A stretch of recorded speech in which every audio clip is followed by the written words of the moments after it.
Hi friends, இன்னைக்கு நம்ம கைப்பக்கம் சேனல்ல உடனே செய்யக்கூடிய சாஃப்டான சப்பாத்தி எப்படி செய்யறதுன்னு பார்க்கலாம். இதுல ஊற வைக்க தேவையில்ல, சுடுதண்ணி எதுவுமே சேர்க்க தேவையில்ல, உடனே தேய்ச்சி உடனே போட்டலாம். வாங்க எப்படி செய்யறதுன்னு பார்க்கலாம்.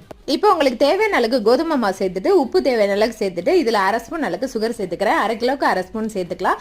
இது ரொம்ப சாஃப்டா கிடைக்கும். அதுக்கப்புறம் பச்சை தண்ணி தான் சேர்க்க போறேன். பச்சை தண்ணி சேர்த்து நல்லா சாஃப்டா பிசைஞ்சுக்கலாம்.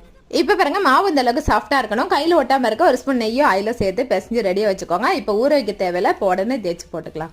இப்போ மாவு கொஞ்சமா எடுத்து அதை வரமாவு போட்டு ஃபர்ஸ்ட் ரவுண்டா தேய்ச்சிக்கோங்க. அதுக்கப்புறம் மேலே ஆயில் அப்ளை பண்ணி 3ஆ மடிச்சு மறுபடியும் தேய்ச்சிக்கோங்க. தேய்ச்சிட்டு அடுப்பை ஃபுல்லா வச்சுட்டு தோசைக்கல் மேலே போட்டு 2 பக்கமும் உடனே திருப்பி போடுங்க.